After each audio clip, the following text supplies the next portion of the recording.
Boa tarde, pessoal. Boa tarde a todas e todos. Estamos de volta com mais um Comunidade FDC, Comunidade Fundação Dom Cabral. Hoje eu estou aqui com o professor Hugo Tadeu. Boa tarde, Hugo. Tudo bem? Ô Pedro, tudo bem? Boa tarde. Tudo. Boa tarde a todos. Que bom que chegou a sua vez. Eu estava ansioso pela sua participação, Hugo, porque você traz assuntos que sempre, nos programas da FDC, você sempre causa uma curiosidade, tanto pelo seu jeito de ser e ensinar, como pelo seu assunto, que é um assunto que causa curiosidade de todo mundo, que é falar sobre inovação. E a gente vai falar sobre inovação em tempos de crise. É isso mesmo? Pedro, cara, primeiro que o assunto já é desafiador por natureza, né? Ou seja, isso mesmo, né? Quando a gente fala de inovação dentro dos programas, projetos da Fundação, a gente sempre trata de inovação como melhoria de processo, desenvolvimento de produto, avanço tecnológico, ou seja, uma série de assuntos que eu acho que são bem pertinentes para as organizações em tempos normais, né? Em tempos de coronavírus, o que a gente está vendo é uma certa ansiedade da comunidade executiva, da sociedade de uma forma geral. E o nosso grande propósito, ainda mais aqui hoje, é discutir o quanto que a gente pode ter de iniciativas para manter a casa funcionando, isso tem a ver com excelência operacional, e, obviamente, quais são as iniciativas que a gente poderia trazer para discutir futuro. Não é à toa que sendo um aluno até muito bem disciplinado e vendo os meus colegas, né, de segunda até ontem com Paulo Vicente, discutindo os assuntos que eles são muito bem competentes para poder avaliar, eu comecei a fazer o meu próprio dever de casa de entender com empresas parceiras que a gente tem no nosso núcleo de inovação e empreendedorismo, quais são as angústias da turma para a gente poder tratar aqui agora, mas relembrando que a gente não pode esquecer do futuro. Ou seja, quais são as iniciativas que a gente tem que fazer no agora, mas quais são as iniciativas que a gente também tem que manter com muita cautela e cautela, perdão, para a gente poder ter crescimento sustentável no futuro. Então, acho que esses são os assuntos que a gente vai debater aqui. E vamos embora. Eu criei um script para a gente poder trabalhar. Se você me permitir aqui compartilhar a tela. Claro, Só claro. um minuto. Só vou deixar um recadinho antes, posso? Por favor. Recadinhos básicos aqui de entrada. Primeiro, obrigado a todo mundo que tem acompanhado e quem chegou hoje. Esse é o canal da Fundação Dom Cabral no YouTube. Nossa recomendação para vocês é que vocês se inscrevam no canal e habilitem a notificação, que é feita por esse sininho que aparece depois que você se inscreve no canal, porque você vai sempre ser notificada quando a Fundação Dom Cabral entrar no ar. A gente entra com a comunidade FDC todos os dias, de segunda a sexta-feira, às 16 horas. Então, assim como a gente está aqui com o Hugo Tadeu hoje, amanhã a gente tem Leni Hidalgo falando sobre liderança e comportamento organizacional. Semana que vem a gente tem uma programação que a gente está doido também para divulgar para vocês. E eu quero falar que nesse mesmo canal tem uma playlist muito bacana, que foi ao ar ontem, que é do FDC Gestão Pública. Tem vídeos curtos com depoimentos de gestores e gestoras públicas, uma ação muito bacana da nossa colega Patrícia Becker e do pessoal da gestão pública da Fundação Dom Cabral. Então, quem quiser conhecer mais sobre gestão pública, em breve a gente vai ter webinars também sobre esse assunto específico aqui no Comunidade FDC, mas já tem uma playlist no nosso canal para que vocês possam conhecer mais sobre esse assunto também. Afinal, o público nunca despertou tanto interesse também das pessoas da área privada, não é isso? Isso mesmo, cara. E só para relembrar uma coisa, nosso principal propósito aqui é ser relevante, né? Relembrando da meta e da grande estratégia da Fundação, que é levar conhecimento e conteúdo, né, com muita profundidade. Acho que a gente está em tempos de fake news, ou seja, levar conhecimento com bastante profundidade, debater e ajudar tanto as empresas privadas quanto as startups, bem como o governo, nesse momento atual. Pedro, vamos Bacana. lá? Eu acho que tem Vamos, bastante Hugo. coisa. Fica à vontade também para se apresentar, falar de você, para quem ainda não te conhece. Vou falar. Vamos embora, gente. Como a turma fala, pau na máquina, né? Acho que, gente, a primeira questão mais relevante e importante, me apresentando aqui rapidamente para quem, ou seja, eu nunca tive oportunidade para poder dialogar, conversar, ainda mais agora aqui que a gente não está face-to-face. Primeira coisa, ou seja, na Fundação Dom Cabral eu sou professor e pesquisador, eu atuo no nosso núcleo de inovação e empreendedorismo, que é uma área da Fundação dedicada a projetos de pesquisa, a projetos de levantamento de dados, e, resumidamente, o nosso núcleo de inovação e empreendedorismo, que tem um time muito brilhante, se eu assim pudesse dizer, a gente está dividido em 3 grandes áreas, também resumindo um pouco da nossa atuação. Uma primeira área que a gente chama carinhosamente de centros de referência. A gente tem 3 centros de referência, em São Paulo, aqui em Minas, em Fortaleza. Carinhosamente, eu coordeno o nosso centro de referência em São Paulo, do qual a gente tem um grupo de empresas das quais a gente tem debatido as agendas da inovação e da transformação digital. Como eu costumo dizer, né, sem NDAs, a gente tem a prática de compartilhar, de cooperar, de discutir soluções que sejam viáveis, né, para ambas as organizações. Além dos CRIs, a gente tem projetos de pesquisa do qual a gente coleta dados, a gente faz uma série de análises, né, do qual que é o comportamento da agenda de inovação, tanto macroeconomicamente, bem como em relação às empresas. E, obviamente, que a gente tem uma agenda de troca com as outras áreas da Fundação, com grandes empresas, com médias empresas, com a gestão pública, para poder estimular o debate. Então, quem, porventura, quiser entrar em contato e descobrir um pouco do que a gente faz, aqui está o nosso site, que é nucleus.fdc.org.br/inovacão. Então, vocês têm farto material para poder discutir com a gente. E, além disso, eu tenho batido muito numa tecla de profundidade, como o Pedro, você me fez a pergunta agora, né? Eu acho que a gente está falando de inovação muito numa agenda que eu tenho chamado de, entre aspas, tá, Pedro? De fun and games. Me perdoem as pessoas, mas acho que a gente está com uma agenda muito rasa. Virou moda agora discutir que inovação, que para poder inovar, a gente tem que ter laboratório, que a gente tem que ter espaço colorido. Da nossa agenda, para poder inovar, resumidamente, a gente tem que ter um grande propósito, ou seja, para que eu quero inovar, quais são os resultados esperados que a organização, porventura, deseja. Então, pode ser inovação de processo, para ganho de produtividade, como pode ser inovação tecnológica. E, obviamente, um processo estruturado, uma arquitetura organizacional muito bem estruturada por detrás disso. Então, todo o meu argumento está muito bem embasado na nossa agenda do Núcleo de Inovação, óbvio, projetos e pesquisas, para a gente poder discutir esses assuntos aqui com vocês. Para começar um pouco do que eu sempre argumento, eu acho que a gente deveria olhar para os dados. Primeira questão relevante, e fazendo uma análise até histórica de Brasil, né, macroeconomicamente falando, quando a gente olha para os dados, e aí eu estou passando o cursor aqui em cima para vocês poderem ver, quando a gente olha para os dados do Fórum Econômico Mundial, do qual a gente faz parte na própria Fundação Dom Cabral, o Brasil é como se fosse um país do pelotão do meio. Ou seja, a gente está para inovação, para ecossistema de inovação, para capital humano, para eficiência das empresas, ou seja, é um país mediano quando a gente fala desses assuntos. E quando eu olho para esse desenho que está aqui do lado, que é esse gráfico, ou seja, essa visão de globo, né, Brasil, mundo, etc., parte do que a gente vê desse resultado tem a ver com o próprio comportamento do governo, todo mundo sabe da dificuldade inerente de se fazer negócios aqui no Brasil, e em partes também tem a ver com o baixo investimento das empresas privadas. Pedro, você que já me viu falando em sala de aula várias vezes, eu às vezes sou até um pouco radical nas minhas colocações, e propositado, para poder gerar o debate, se a gente pudesse dar uma olhada nas iniciativas, né, dos países, grande parte do investimento de inovação vem do mercado privado, vem de pesquisas, vem da agenda do que eu chamo de corporate venture, vem de uma agenda do qual as empresas têm estratégias claras, né? Eu não estou tirando a responsabilidade do governo. O governo tem que ser indutor dessa agenda, mas, ou seja, também compete às empresas privadas ter uma estrutura que sustente essas práticas de inovação. E aí, quando a gente fala de crise, eu estava pensando ontem à noite, né, no como responder essa questão da crise para esse nosso debate. Eu tentei recapitular as pesquisas antigas que a gente sempre conduziu na Fundação Dom Cabral, em especial no próprio Núcleo de Inovação e Empreendedorismo, sobre longevidade. Engraçado que eu fui resgatando alguns materiais, e se a gente olhasse em especial aqui para a lista da Fortune 500, tentando um pouco trazer uma literatura, ou alguma espécie de reportagem um pouco mais de mídia, né?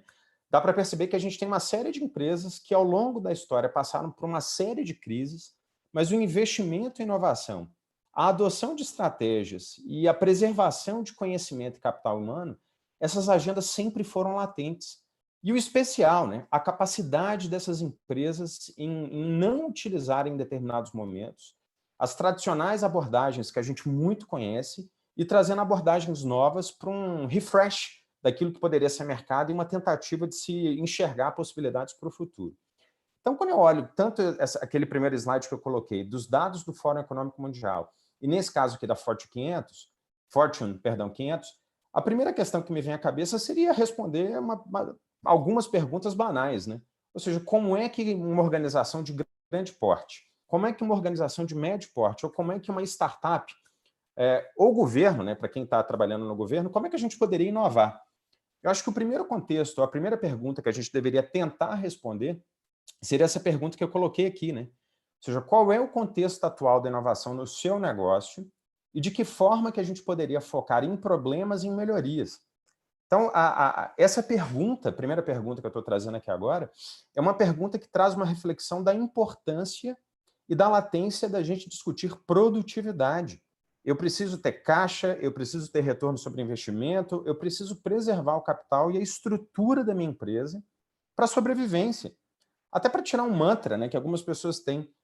Inovação e produtividade, inovação e melhoria, isso nunca foi desassociado. São agendas que são complementares.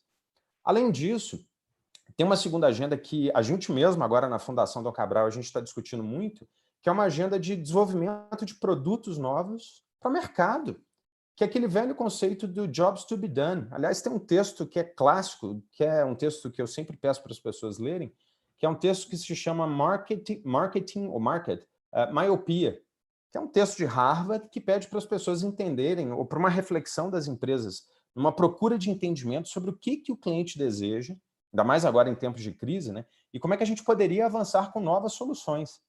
Agora, tem uma terceira pergunta que é tão quanto relevante, e eu acho que a gente tem que ter clareza, né, que o mercado em algum momento vai mudar, que é a clareza que a gente também tem que ter alguma leitura, reforço, alguma leitura de futuro pode ser médio prazo, longo prazo, para desenvolvimento de soluções tecnológicas. E aí, Pedro, eu bato sempre na tecla, né? Virou moda dizer que o futuro será um futuro por inteligência artificial. Que dado é o petróleo do futuro? Gente, pelo amor de Deus, o petróleo do futuro é a curadoria do dado. Inteligência artificial, antes da própria inteligência artificial, a gente deveria ter especialistas em dado para poder transformar esse dado em alguma coisa útil para a gente ter um processo de tomada de decisão mais claro, né? E aí vem o final aqui desse slide, né? Qual que é o nosso grande propósito enquanto organização no processo de mudança? Não é à toa que, se eu tento responder essas perguntas, eu coloco um slide seguinte aqui dentro da minha curadoria para falar aqui com a nossa comunidade hoje, que seria a primeira etapa de 10 que eu elenquei aqui para a gente poder discutir sobre o que é inovação. E, Pedro, fique inteiramente à vontade, por favor, para me interromper dentro do que a gente fez aqui da nossa programação, tá? Porque quando a gente fala de inovação... Tranquilo, eu tô aqui assistindo e aprendendo, pode ficar à vontade. E só vou chamar a atenção da turma aqui que eu estou com o telefone na mão e recebendo as perguntas que vêm do chat do YouTube. Então, mandem suas perguntas para o Hugo, que eu vou colocando aqui na conversa. Muito bom. Então, eu acho que dentro daquilo que a gente se estruturou, eu diria que para poder inovar, a gente teria 10 grandes etapas dentro daquilo que a gente faz na própria Fundação Dom Cabral e, obviamente, no núcleo, né? Acho que a primeira grande etapa é clareza de propósito, de geração de ideias e de execução. Quando eu falo capacidade ou seja, de gerar ideias, tentando aqui simplificar o que seria inovação, até coloquei aqui em negrito, né? Na minha humilde concepção, inovação tem a ver com geração de ideias, implementação dessas ideias e resultados. Quando eu falo geração de ideias, o papel da área de gestão de pessoas nesse atual contexto é de extrema relevância. Aliás, no outro dia, num evento nosso, eu até fui um pouco mais incisivo, que eu disse que a área de gestão de pessoas deveria se comportar como gestão de pessoas, não como uma área de suprimentos, né? Ou seja, eu não estou ali para fazer rotinas, departamento de pessoal, etc. Eu acho que a gente deveria trabalhar com uma boa cultura que favoreça inovação, com aspectos relacionados a engajamento, entendendo o contexto atual de mercado e, obviamente, da própria empresa. Então, quando eu falo geração de ideias, implementação e resultado, eu gosto muito desse gráfico, o famoso gráfico dos 3 horizontes para poder inovar. Esse gráfico é um gráfico muito utilizado por algumas empresas de consultoria. Originalmente, esse gráfico foi feito por um venture capitalist que se chama Steve Blank, que é de Stanford. E ele fala o seguinte, bicho, primeira clareza de inovação, que é o horizonte 1, seria a clareza da empresa definir quais são as suas iniciativas de, entre aspas, excelência operacional. O quanto que eu foco no agora e o quanto que eu deveria ter, entre aspas, de retorno sobre investimento. É o agora, eu preciso manter a casa funcionando. O segundo horizonte seria o horizonte de desenvolvimento de produtos novos para o mercado, que tem a ver com a minha pergunta do jobs to be done. O que o mercado quer e quanto que a gente pode favorecer e fornecer ao mercado dessas soluções. E o terceiro horizonte tem a ver com as novas tecnologias e que tipo de negócio novo que eu estou criando, né? Desde que, Pedro, a gente tem a clareza, como eu falei mais cedo, né? Inovação não é fun and games, não basta dizer que a gente tem laboratório, não basta dizer que a gente tem um espaço colorido e multifuncional para trabalhar inovação, sem clareza de propósito, sem clareza de horizontes e sem clareza de responder essas perguntas, né? Se eu tenho horizontes e se eu tenho capacidade de geração de ideias, de que forma que a gente transforma essas ideias em portfólio? De que forma que a gente transforma essas ideias em métricas? De que forma que, junto do RH, a gente tem a capacidade de tolerar o erro, ainda mais no momento atual, que as pessoas estão um pouco afoitas, né, por um processo de geração de ideias? E de que forma que a gente pode compartilhar o conhecimento? E aí, só para ter a ideia e a grandeza do potencial do que seria propósito, ideias e execução, eu peguei a definição de uma empresa parceira nossa, do Núcleo de Inovação, ou seja, na definição do que para essa empresa seria inovação agora. Olha lá, inovação is the fast and profitable implementation. Vamos lá, vamos traduzir. Inovação seria a implementação de algo rápido, rentável, novo e radicalmente, se eu pudesse traduzir aqui, útil, né, para a sociedade ou para aquelas pessoas que sejam os meus clientes, né? Então, se eu pudesse fazer um recap, a primeira coisa que a gente está discutindo aqui é qual é o propósito da minha organização. De que forma que eu estou discutindo inovação como horizonte para melhoria, para desenvolvimento de produto e, obviamente, para avanço tecnológico. De que forma que eu tenho um portfólio e métricas para poder comprovar que inovação se sustenta, inclusive no contexto atual de crise. Se eu tenho se eu tenho essa primeira etapa, eu gosto muito de dizer que, além da etapa 1, a etapa 2 seria assumir riscos, né? E entender um pouco de tendências de mercado. Esse slide não é porque eu gosto e acho o Elon Musk um cara lindo, bonito, maravilhoso, não é nada disso, não. Eu coloco esse slide só para chamar a atenção que, em determinados momentos, as empresas precisam assumir riscos, e risco significa investimento. Já sei que muitos vão perguntar assim, mas eu não tenho recurso. A minha empresa é uma empresa que, porventura, utiliza recursos de subsídios de governo para poder inovar. Eu acho que esse é o atual momento para a gente poder tentar, de alguma forma, ou via financiamento, ou via, pelo próprio processo de melhoria operacional, tentar ter algum encadeamento de processo produtivo para assumir um novo posicionamento de mercado. Etapa 1, propósito. Etapa 2, risco. Etapa 3, cultura. E acho que esse slide é bem importante e relevante. Nas minhas andanças, eu vejo muita gente dizendo que todo mundo pode inovar e que a gente tem que engajar toda a organização para um processo produtivo ou toda a organização para um processo tecnológico. Desculpa, mas eu particularmente discordo. Porque daquilo que eu converso com os professores de liderança e com os diretores, né, da área de gestão de pessoas, eu diria que nem todo mundo pode inovar, ou minimamente a gente precisaria qualificar quem que é o sujeito por determinada atividade de inovação. É como se eu estivesse falando o seguinte: o cara que trabalha na área de produção, que a área de gestão de pessoas qualifica aquele cara para um processo de inovação vinculada ao aspecto produtivo, melhoria de processo. O cara que está trabalhando na área de tecnologia, que seja um cara que está discutindo o futuro, ou seja, qual é o perfil e de que forma que a gente encaixa perfil com função e métrica. Tanto que eu trouxe aqui uma pesquisa antiga que foi feita no nosso centro de referência de Minas, que a gente replicou no nosso centro de referência de São Paulo, e que a gente perguntou para um grupo de executivos quais seriam, ou seja, as percepções deles quanto a alguns critérios de inovação. Então, aqui dá para ver lá, qual que é a cultura de inovação, qual que é a tolerância à falha, qual que é a transparência no processo de tomada de decisão até chegar necessariamente aqui em conforto, ambiguidade e incerteza. Uma escala de 0 até 10, a média, se eu pudesse fazer uma conta rápida aqui de cabeça, foi 3,2. A brincadeira que eu sempre faço, né? Eu acho que a gente está muito mais para ser católico do que para ser protestante. Significa que tem muita gente pedindo ou recebendo ordem do que tendo autonomia para um processo decisório para essas práticas de inovação. Diferente do que às vezes a gente vê em outros países ou em outras empresas, né? E nesse sentido, Pedro, eu acho que a gente deveria tentar responder essas perguntas, né? A área de gestão de pessoas, estimulando as iniciativas de inovação, inclusive no contexto atual, né? Será que a gente está tendo um clima organizacional amigável para compartilhamento em tempos de crise? Será que a gente está sabendo valorizar os nossos novos talentos, com ideias novas, com iniciativas novas, compartilhando com aquilo que eu poderia chamar de velha guarda, né? Será que a gente ainda mantém o nosso senso de propósito e de crescimento e de confiança dentro da organização?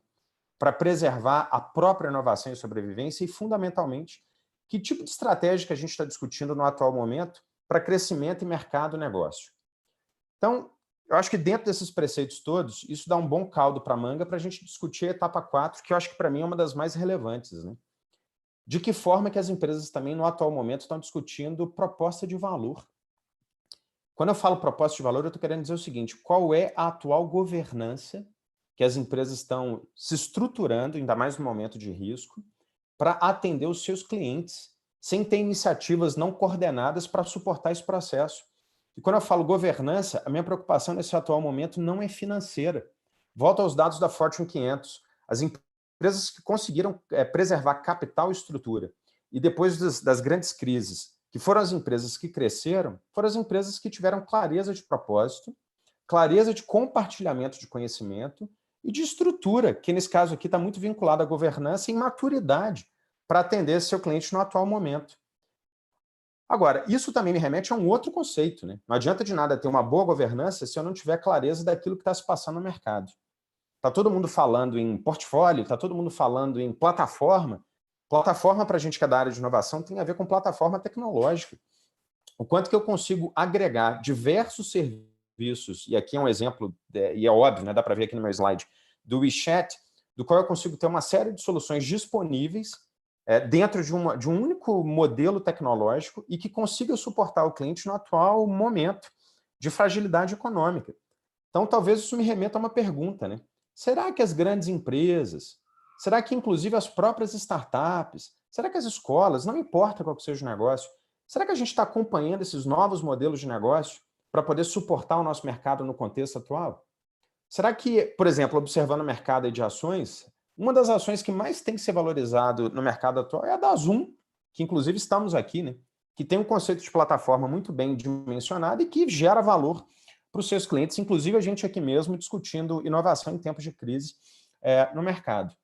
Isso acaba por me remeter, Pedro, de novo, inteiramente à vontade para me interromper, na etapa 5 de 10, eu prometo avançar aqui para a gente poder dialogar, que tem a ver com conexão de pontos. Eu sei que o momento é de crise, mas em todo e qualquer momento de crise, acho que cooperar e compartilhar seria extremamente relevante e importante. O INSEAD, que é uma escola super parceira da própria Fundação Dom Cabral, é uma escola francesa, fez um documento recente dizendo exatamente sobre isso, né? Grande empresa compartilhando com startup, startup compartilhando com grande empresa, com governo, com fundos de investimento. Isso me traz uma percepção que, nesse momento, a gente deveria ter um entendimento desse ecossistema, perdão. Aquela velha pergunta que eu faço para todo mundo, né? Se todo mundo conhece o Cubo, que é do Itaú, que fica em São Paulo, se a gente conhece o InovaBrá, se a gente conhece o Orbe aqui das Minas Gerais, se a gente conhece a turma do WeWork, se a gente conhece, sei lá, o Raja Valley daqui de Minas, se a gente conhece fundos de investimento, eu acho que o momento atual é um momento para a gente poder somar esforços, pensar em iniciativas, até mesmo para inovação social, como eu tenho visto em vários grupos de WhatsApp, e pensar nas nossas próprias empresas para poder ter crescimento. O que me reforça, Pedro, uma outra questão que tem a ver com as estratégias das empresas em momentos de crise. Primeira questão extremamente relevante, né? Os dados. E, aliás, como um bom sujeito que estudou engenharia, né? Fiz mestrado, doutorado em engenharia, eu sempre gosto de reforçar que contra dados não existem fatos e argumentos que sejam contrários, né? Então, esse gráfico que está aqui, que me foi gentilmente cedido para uma professora da Fundação, a Glaucia, esse gráfico, que aliás é fruto de uma pesquisa, ele é muito claro e evidente. As estratégias tradicionais, elas são ótimas para momentos de certeza. Para momentos de incerteza, as estratégias tradicionais deveriam ceder um pouco de espaço. E aí um exemplo que eu coloquei aqui para temas como zoom in, zoom out. Ou seja, o quanto que eu reforço a excelência operacional de curto prazo para trazer dinheiro para investimentos para o futuro. Desde que, estou colocando aqui meu cursor em cima, eu tenho uma organização com uma ampla capacidade de gerar ideias, dependendo do guideline, da diretriz que o presidente, que a diretoria dê, ou seja, desde que isso me traga um funil de ideias com uma clareza de portfólio. Ou seja, quais seriam, nesse atual momento, as iniciativas que a gente deveria ter com uma aderência à estratégia atual e, obviamente, com esforço de implementação. Então, isso tem a ver com métrica, isso tem a ver com orçamento, isso tem a ver com tempo dessas iniciativas, obviamente de acordo com a priorização que a gente vem a dar a isso. Alguma pergunta, Pedro? Ou posso seguir aqui na minha O caminhada? que mais tem aqui é pergunta, Hugo. Você fica à vontade no momento que você tiver vontade para abrir, porque tem perguntas assim, desde mineração de dados até perfil do profissional da inovação dentro das empresas. Como é que a gente encontra esse balanço, né? Se você falou sobre quem deve estar capacitado e quem, ou seja, inovação para quem dentro da organização. Tem pergunta sobre o papel da academia para a inovação no Brasil. Enfim, pergunta tem de tudo que é jeito. Fica à vontade para concluir seu raciocínio e quando quiser abrir, você me fala. Vamos lá, eu vou terminar aqui. Só para reforçar, 10 etapas, eu estou na 7ª. Dentro da 7ª, eu estava falando de estratégia, ceder um pouco do espaço das estratégias tradicionais para estratégias mais, como meu colega Heitor Coutinho, da própria Fundação do Cabral, sempre fala, né? Estratégias mais ágeis. Nesse sentido, ágil é de reforço de recurso para investimento no futuro. E aí eu só queria chamar a atenção, né? A gente deveria também ter metodologias e dashboards. E isso é uma questão que é importante. Não adianta usar design thinking para tudo.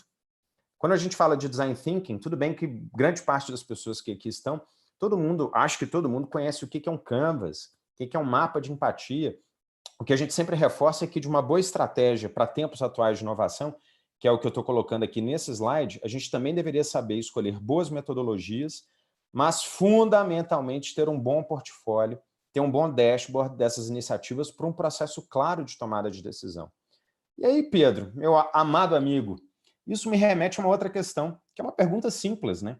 Qual seria a maturidade das empresas nesse atual momento para debater inovação e transformação digital, ainda mais em tempos de crise? Porque a questão é muito simples. Se o nível de maturidade da empresa, e nível de maturidade nesse atual momento significa estratégia coerente, propósito, pessoas, investimento, orçamento e métricas, resumidamente, se assim pudesse dizer, se o nível de maturidade para inovar nesse atual momento for baixo, eu não tenho nem dúvida. Tem que ter um cara, no bom jargão aqui de Minas Gerais, que segure o chifre do boi para poder assumir essa agenda. Ou seja, há necessidade de centralização desse assunto em alguém. Se o nível de maturidade for um pouquinho maior da organização, a gente pode até pensar num comitê de inovação. Se o nível de maturidade for muito alto, que é o que eu estou propondo aqui no slide, essa agenda pode ser descentralizada. Agora, o que a gente tem visto, o que eu particularmente tenho visto, é que as empresas estão centralizando o processo de inovação nesse atual momento para facilitar até o próprio processo decisório e a agilidade desse atual momento, né? O que também me remete, na etapa 9, a duas questões importantes. Não me resta dúvida que, para poder inovar, a gente tem que ter clareza da estratégia, do portfólio, mas, claro, de recursos. Ninguém vai fazer inovação no atual momento se a gente não tiver clareza de recurso financeiro, de funding e, essencialmente, também do apoio do jurídico. Eu tenho visto várias pessoas falando que a gente deveria procurar startups para poder inovar nesse momento, mas muita cautela, porque a gente também tem que ter o aparato jurídico para proteção de ambos os lados nessa relação. E não esquecendo que, além do tradicional movimento do corporate venture, que é o que eu estou querendo argumentar aqui, a gente também pode ter benefício fiscal. Quantas empresas que eu conheço por aí afora que não conhecem a lei do bem, a famosa lei do bem aqui do Brasil, que traz benefício fiscal para momentos, como os momentos atuais. E vale relembrar que a gente tem BNDES, BDMG, a Embrapi, nossa agência de fomento para inovação, tem lançado uma série de iniciativas para apoiar as startups, para apoiar as micro e pequenas empresas, para apoiar as médias e grandes nesse atual momento. E, finalmente, uma 10ª etapa, quando a gente fala desse movimento todo, inovação em tempos de crise tem a ver com poupança. Eu preciso poupar recurso por excelência operacional, para isso me garantir investimento de longo prazo. Logo, Pedro, inovação para a gente, eu vou pular esse slide aqui, se você me permitir, tem a ver com esse desenho que a gente sempre usa na Fundação Dom Cabral, e que é um exemplo, que é um slide de conhecimento de grande parte dos nossos professores, né? De tudo que eu falei, inovação, então, tem a ver com excelência operacional. Vamos focar na agora, vamos fazer caixa, vamos fazer melhoria, vamos preservar capital humano. Para, em função disso, do dinheiro que vier daqui, eu direciono esse dinheiro para novos modelos de negócio. Por exemplo, a gente aqui agora pode estar discutindo um novo modelo de negócio para a nossa querida Fundação Dom Cabral, que é estruturar programas online. Disso, eu posso endereçar para o radical, ou seja, quais são os produtos novos que a gente poderia trabalhar para necessariamente chegar no 3, que seria o avanço tecnológico. Moral da história, Pedro, onde que eu estou querendo chegar aqui com todos? Inovação tem a ver com resultado, inovação tem a ver com receita, inovação tem a ver com valor, obviamente financeiro, e também para os nossos clientes. E aí, tentando fazer uma espécie de teoria do equilíbrio geral aqui, eu fiz esse slide agora mais cedo para tentar resumir todo o meu diálogo aqui com vocês, né? Eu acho que a gente tem que ter uma visão macro da inovação, que é a estratégia de curto e longo prazo. Não adianta desprezar tudo que a gente fez ao longo da história, porque o momento é de emergência. É importante ter essa noção que em algum momento a economia vai retomar. É importante ter clareza da estratégia para um debate de portfólio, ou seja, qual é a opção de cada empresa no momento e quais são os esforços estratégicos que a gente vai direcionar. Que tipo de risco que a gente vai assumir no atual momento. E relembrando que a economia em algum momento retoma. E quem fizer o dever de casa bem feito agora vai crescer no longo prazo. E claro, né, como é que a gente engaja a comunidade, para a gente poder gerar ideias, para a gente poder fazer parcerias, tendo o RH como parceiro e, obviamente, de alguma forma, né, gerando receita nova. Fecho o meu balaio de gato, como a gente fala aqui, Pedro. Só vou explorar alguns casos aqui, porque, por exemplo, está todo mundo falando de inovação no momento, mas muitas coisas interessantes estão sendo feitas, né? Além do usual da excelência operacional, né? Não vou nem entrar tanto em casos aqui de empresas que são conhecidos, né?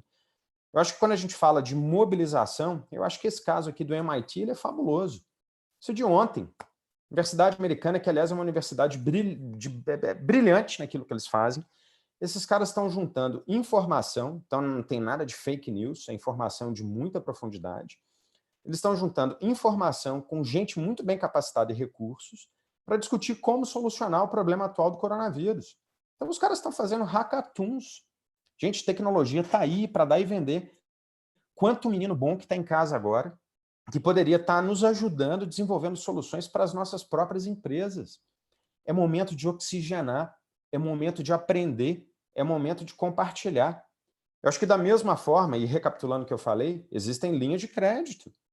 A empresa está passando por dificuldades para discutir o que é inovação. A gente tem o BDMG aqui das Minas Gerais, a gente tem o BNDES. Então, ou seja, não deixem os seus projetos, por favor, falecerem por uma questão de uma estratégia de curtíssimo prazo sem preservar o longo prazo.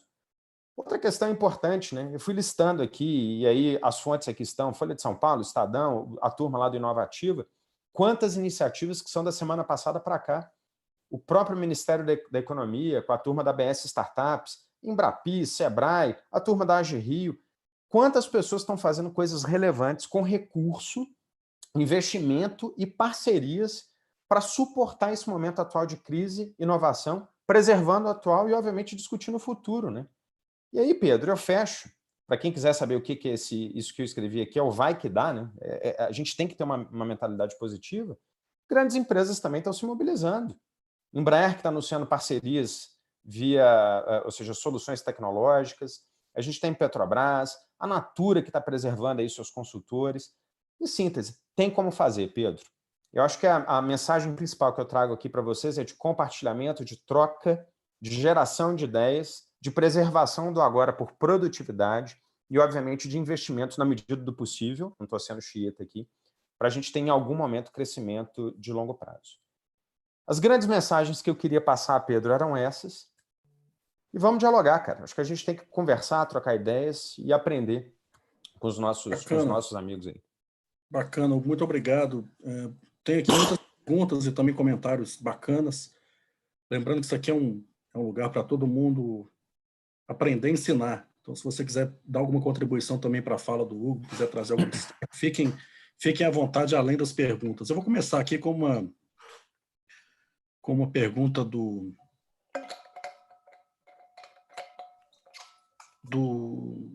da Janaína Faria. Escolher a primeira, que são muitas, até difícil escolher. Desculpa. Quais são as características de um profissional, de uma profissional? Inovação para produtos e não para processos. Talvez já pensando nesse desafio agora em gerar receita, né, em tempo de crise, enfim. Como é que eu direciono a minha inovação para produto e não processo? Começar pela visão mais ampla, depois a gente afunila. Pedro, acho que a primeira questão volta aos RHs. O momento eu acho que é muito oportuno para a gente discutir uma coisa que a gente sempre fala, que se chama assessment. Quais são as características do profissional para produto, processo, serviço, tecnologia, que porventura a gente esteja, no atual momento, demandando? Que tipo de métrica, inclusive de inovação, para o indivíduo, além da área, que a gente, ou seja, gostaria que, porventura, esse cara pudesse trabalhar. E aí, se eu entrasse na pergunta específica, na minha leitura daquilo que eu faço, não tem nem dúvida, eu acho que o cara que está trabalhando para produto agora, a principal métrica dele deveria ser geração de receita nova por produto novo, ainda mais agora considerando o momento atual de mercado. Ou seja, tentando resumir, o quanto que a gente poderia fazer de renovação de portfólio da nossa gama de serviços ou de produtos para poder ofertar para o mercado e, obviamente, para obter crescimento. Entendo que alguns vão falar assim, não, mas é super importante vender e vender dentro daquilo que a gente tem. É importante fazer isso, mas vão também tentar preservar, ou seja, geração de novas ideias e oportunidades para o mercado. Então, tentando responder a Janaína, não é isso, Pedro? Eu acho que uma das principais métricas que eu muito converso com os meus pares dessa área seria a geração de produto novo, serviço novo, para cliente novo nesse mercado. E só chamando a atenção para uma coisa, Pedro, nem tudo é crise, tá? Vale a pena recapitular que a turma de tecnologia, a turma do varejo, a turma da atacada, esses caras estão trabalhando muito, e pelo que eu conversei hoje de manhã com um colega da área de tecnologia, uma das principais métricas dele é justamente isso, que tipo de cliente novo que a gente pode atrair, ainda mais considerando o momento de crise, porque eu tenho potencial de crescimento em novos mercados que a gente ainda não atua. Então, uma dica geral aí para a Janaína, para ela poder fazer reflexão com os pares dela. Bacana. Veja essa pergunta aqui da Marli Sorel, vê se você gostaria de complementar, porque você falou sobre RH e assessment, mas a pergunta dela é: professor, gostaria que retomasse um aspecto que mencionou. Como os dirigentes podem ajudar os colaboradores a sintonizar com os clientes, dar-lhes suporte, identificar possibilidades de inovação? Pedro, eu vou ser bem mineiro, né? Você conhece aquele movimento que se chama Cumbuca? Você já escutou isso alguma vez? Conta pra gente. Cumbuca, olha aqui pela própria fundação, não sei se você recorda de uma forma que a gente fazia. Toda vez que a gente viajava, ou toda vez que a gente participava de alguma reunião como essa, o que a gente fazia? Registrava e compartilhava. É momento de escutar, meu cara. Eu acho que de tudo que a gente está fazendo, e a gente tem feito isso bastante com os nossos clientes, escutar, entrar em contato, fazer focus group, colocar a turma aqui em reuniões de videoconferência, iniciativas similares, ou seja, meu cara, qual é o seu problema? De que forma que dentro da minha estrutura organizacional que eu poderia te ajudar e alavancar resultados em parceria, né, para uma agenda de crescimento. A gente aqui, Pedro, com as nossas soluções educacionais, a gente trabalha bastante junto, né? Quantas vezes que a gente entra em contato com o cliente para poder entender, ainda mais no momento atual, qual é a problemática desse cara e como que a gente poderia entregar uma solução além daquilo que necessariamente a gente tem em prateleira. Então é momento de customizar a solução e de encantar, porventura, quem que seja o cliente nessas iniciativas que a gente tem aí de inovação. E só para reforçar, isso tem a ver com aquele item número 1 que eu trouxe aqui no nosso diálogo, né? Isso tem a ver com propósito, mas isso tem a ver com um funil de ideias, né? Engajar o cliente, escutar o cliente e retroalimentar dentro da própria estrutura organizacional para avançar com soluções que sejam plausíveis, né? Eu tenho uma pergunta aqui da Manuela. Manuela é agricultora lá de Passo Fundo, Rio Grande do Sul. Inclusive, Manuela foi participante de um programa aqui da Fundação Dom Cabral chamado Academia de Liderança das Mulheres do Agronegócio. Isso foi um programa muito bacana, foi realizado aqui no ano passado. E ela falou assim: eu adoro o professor Hugo, para começar. Então, ela te conhece também de programas de conselheiros, se não me engano. Falou assim, ele falou agora há pouco sobre um ponto que a gente tem muita dificuldade na agricultura, que é a questão da sobreposição de informações. Qual que é a melhor solução para usar a inteligência artificial no agronegócio? Pedro, eu deixei no back-office. Eu vou até colocar um slide aqui. Volto aqui a Manuela.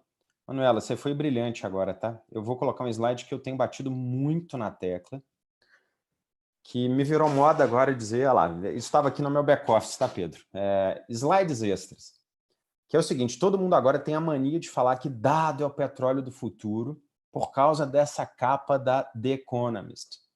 Enquanto Fundação Dom Cabral, a gente tem feito uma série de projetos com startups, projetos com grandes empresas, e existe essa mania de entendimento que dado é futuro para qualquer coisa que seja. Gente, pelo amor de Deus. O famoso ditado americano, né? Lixo que entra é igual a lixo que sai.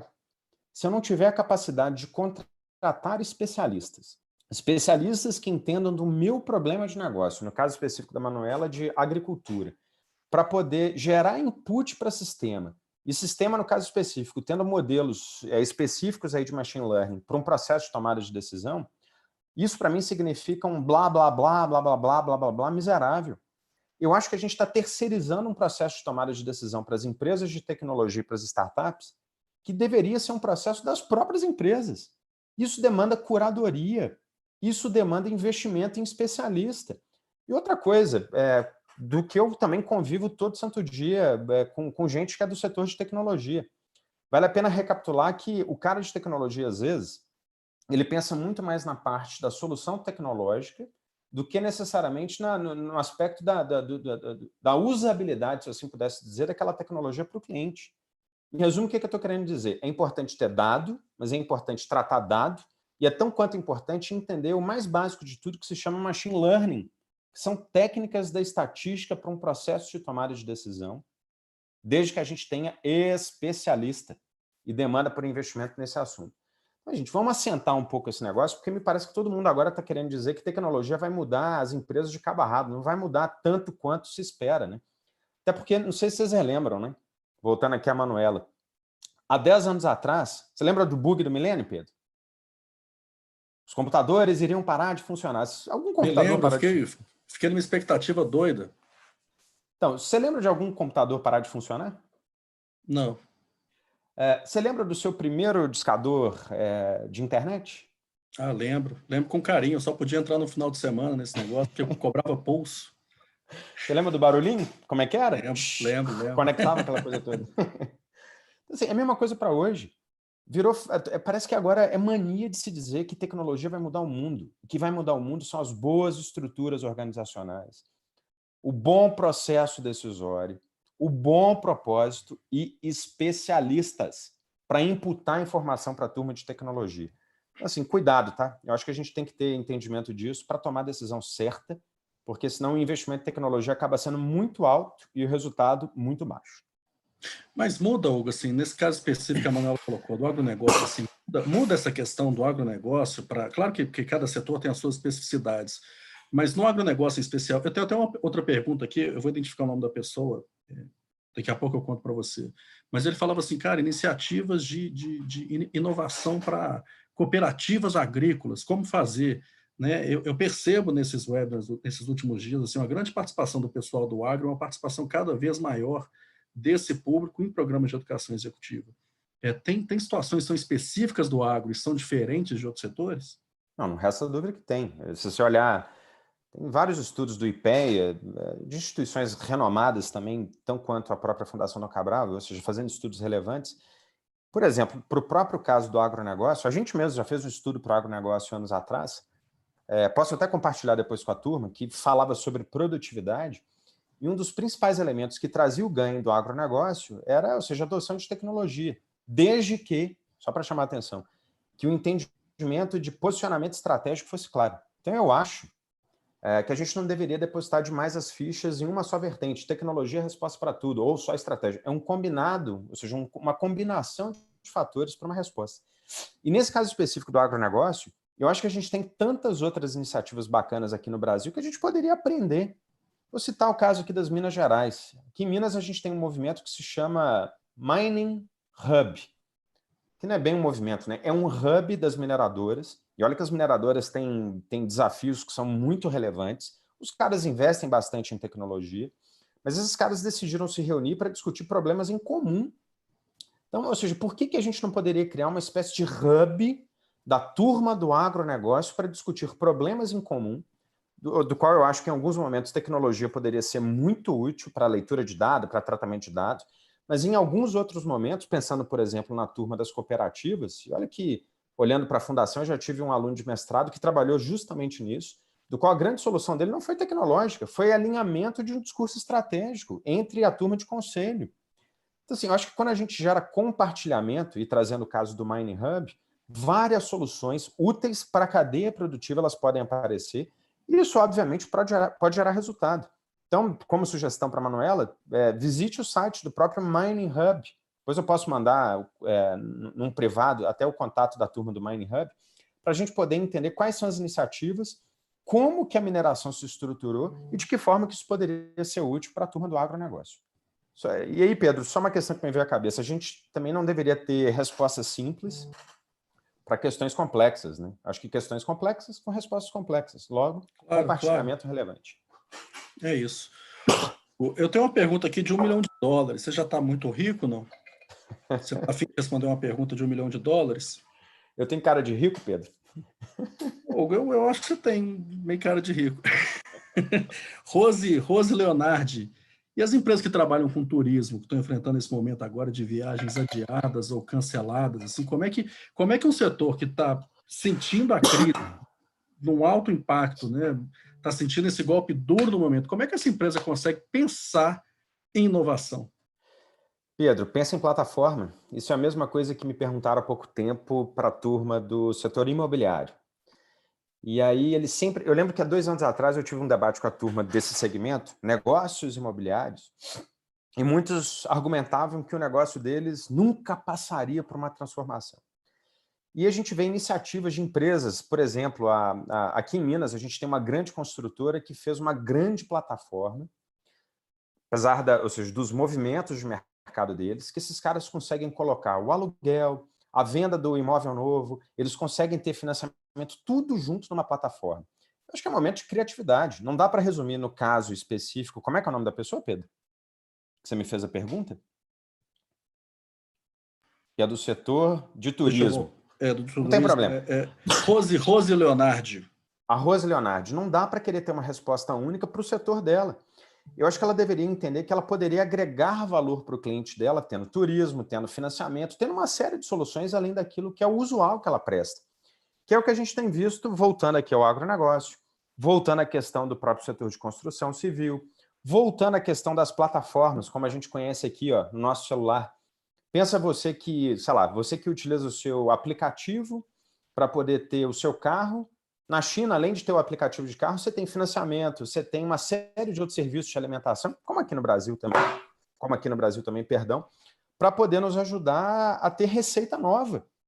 Esse é o momento que eu acho que a nossa participante deveria refletir, e esse é o desafio que a gente está vendo agora para as áreas de inovação, para buscar soluções novas, além do core, além do tradicional, além daquilo que a gente está fazendo, que é o nosso ganha-pão de todo santo dia.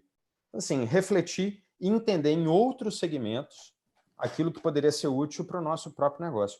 Isso me faz relembrar, Pedro, eu não quero ser longo nas minhas respostas, aquilo que o nosso querido amigo Gustavo Caetano, que é um super parceiro da Fundação, aliás, ex-participante nosso também de um programa, tem por hábito, do que eu já ouvi falando, argumentar, né? Muito cuidado com os inimigos invisíveis.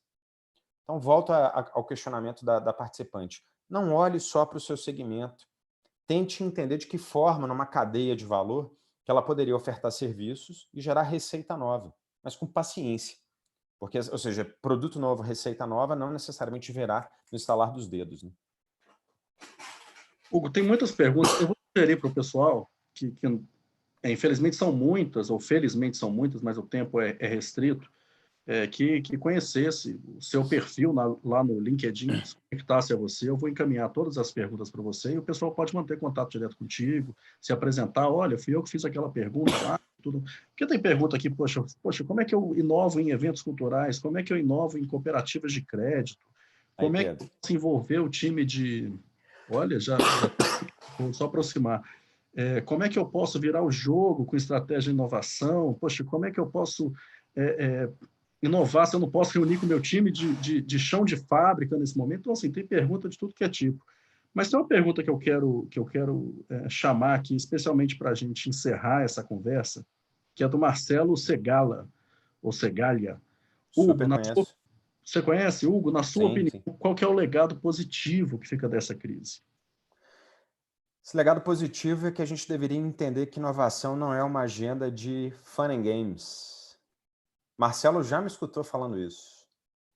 Se a gente não se estruturar com um propósito claro, estruturar no sentido de definição do que a gente quer enquanto inovação, se a gente não tiver uma estrutura organizacional independente do porte e setor de atuação da nossa organização, e se a gente não tiver clareza de recurso para o curto prazo, poupança, como eu falo, investimento para o longo prazo, a gente vai ter muita dificuldade de ter a manutenção das atividades de inovação. Eu sempre bato nessa tecla. Inovação, pelo menos na minha leitura, tem muito a ver com capital. Não adianta simplesmente querer engajar e gerar ideia, porque se eu engajar, estimular meu time a gerar ideia, mas se eu não tiver implementação, muito cuidado também para a gente não gerar frustração nos nossos times. Então eu sempre bato na tecla que a gente deveria ter esse movimento, e não é à toa. Pedro, se você me permitir, eu até separei literatura aqui para a turma poder ler depois aqui do nosso bate-papo.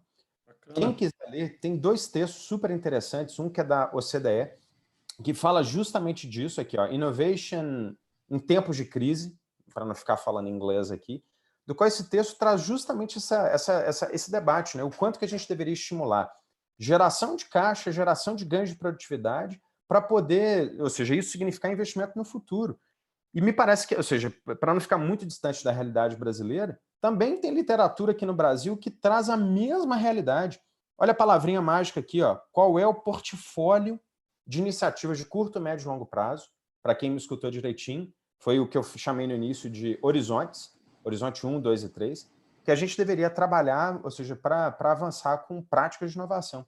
Agora, uma outra questão que é muito relevante nesse bate-papo todo nosso aqui, Pedro, e vou deixar aqui o pano de manga aqui para todo mundo trabalhar, que são 2 slides que eu separei aqui para a gente também. Isso tem a ver com competências, né? Não adianta querer inovar, não adianta querer ter estrutura, não adianta querer ter funding, se a gente não mudar, ou seja, em relação a nós mesmos, né? Então não adianta eu discutir que inovação é relevante se eu não tiver entendimento que o atual contexto é complexo, que a gente tem um atual momento de criticidade e também ter pensamento mais crítico para questionar as nossas organizações, que é o que eu chamo, e várias pessoas, vários outros autores chamam de, entre aspas, erro honesto. Eu não estou querendo estimular nada, ou seja, radical dentro das organizações, mas a gente tem que compartilhar e trocar experiências, né? Até necessariamente chegar nesses pilares daqui de baixo, que tem a ver com negociação, flexibilidade e coordenação. Então, se a gente não olhar para esses 10 pilares com muita cautela, além de tudo que eu falei para trás, repito o que eu argumentei com você, Pedro, 1, 2 minutos, nesse nosso bate-papo atrás. Vira muito de um discurso bonito, mas com pouca efetividade. Aquela velha brincadeira, né? O presidente levanta a mão e pergunta, quem que quer mudar? Todo mundo levanta, mas olhando para a comunidade. Aí o presidente aponta, né? Mas quem de vocês que está predisposto nesse momento para poder fazer alguma agenda nova, diferente, estimulante e que traga práticas de crescimento, ou minimamente de salvaguardas, né? Para a gente poder avançar, ou seja, nesse debate todo. Então, meu caro, eu acho que esse assunto, como eu sempre bato na tecla, né? Inovação não é uma equação, não é como se fosse finanças, né? 1 mais I elevado a N, a gente vai ter uma resposta e assim vai. É momento da gente poder parar, ter dado, ter profundidade e ter clareza do que a gente quer dentro das estruturas para sobreviver dentro desse mundaréu de informações e de criticidades, né? E, de novo, Pedro, acho que é momento, ainda mais a gente, Fundação Dom Cabral, somos uma escola de negócios, é momento da gente trazer uma mensagem também positiva para as pessoas, né? É um momento de crise? Mas a crise vai passar. Paulo Vicente falou isso ontem com você e eu escutei, né? Quantas crises que a gente já teve na história, quantas crises pelas quais as empresas passaram e quantas crises que a gente ainda vai passar. Então, assim, é momento de ter uma visão, acho que as pessoas visionárias, né, elas vão enxergar oportunidades nesses momentos de crise, mas a gente precisa de gente para poder gerar, ou seja, ideia boa. Muito bem, Hugo. E eu gostei bastante. Gostou? Gostou de participar? Cara, Pedro, eu sempre agradeço, cara. Para mim é uma oportunidade. Você me desculpem também a todos. Um pouco pela voz, estou um pouco fanho hoje, para variar.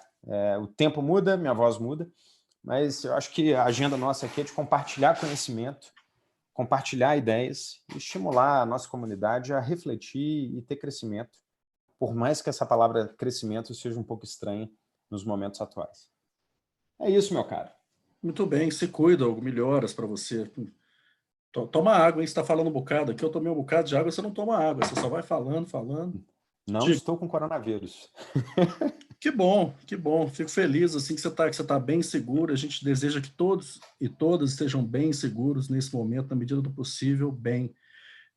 Mas é importante te ouvir sobre as possibilidades e reforçando essa mensagem importante do Paulo ontem, né, que isso vai passar. E a gente está aqui junto com a comunidade da Fundação Dom Cabral, as pessoas que agora estão conhecendo a Fundação Dom Cabral, as pessoas que já participaram ou participam dos programas, a toda a comunidade de participantes, alunos, professores, enfim. É muito bacana estar aqui com vocês de segunda a sexta, às 16 horas. Amanhã a gente está aqui com a professora Leni Dalgo, que vai falar sobre tudo isso também no contexto de liderança. Então, a gente conta com a participação de vocês. Eu quero agradecer especialmente, eu tenho recebido muitas mensagens de RHs, as pessoas que são também clientes e potenciais clientes ou atores dessa comunidade da Fundação Dom Cabral, que têm divulgado esse conteúdo nas suas plataformas. Fiquem à vontade para divulgar, para distribuir, para mandar pelo WhatsApp, enfim, e se inscrevam no canal para que vocês possam sempre receber atualizações e informações aqui da Fundação Dom Cabral. Lembrando que a gente está junto nesse momento de quarentena, segunda a sexta-feira, às 16 horas, enquanto essa situação durar. E eu espero que a gente possa ficar muito tempo junto além disso, né? Porque a gente está começando a gostar dessa brincadeira de falar com vocês todos os dias. Obrigado, até a próxima. Obrigado, até a próxima. E Pedro, só uma última mensagem. Quem Por favor. tiver interesse e quiser se conectar com o nosso time, meu contato aqui no LinkedIn, obviamente e-mail, e acho que se a gente pudesse somar esforços, gerar ideias e compartilhar essas ideias nesse atual momento, isso seria muito relevante para o crescimento, ou seja, do nosso país e, obviamente, das nossas organizações. Só com uma mensagem final e uma mensagem positiva. Chega de mensagem tanto negativa, acho que a gente tem que construir para gerar soluções mais perenes, né, para todos nós. É isso, meu caro. Eu vou desafiar a turma do agronegócio aí. Você falou do agronegócio, manda um e-mail aí para o Hugo, pessoal, para gerar esse grupo de discussão de práticas do agronegócio, ou seja qual for o seu setor, se você quiser participar de alguma maneira, se você quiser contribuir com o seu setor ou com outro setor, entre em contato com o Hugo e com o Centro de Inovação da Fundação Dom Cabral. Tenho certeza que a gente junto pode gerar coisas muito bacanas. Esse é o momento de estar junto, esse é o momento de compartilhar e se ajudar, né, Hugo? Isso é o mais importante. Isso mesmo. Beleza? Valeu, pessoal, Pedro. obrigado. Então, voltaremos amanhã às 16 horas. Fiquem bem, se cuidem. Até a próxima. Um abraço, cara. Um abraço a todos. Até. Valeu. Até logo.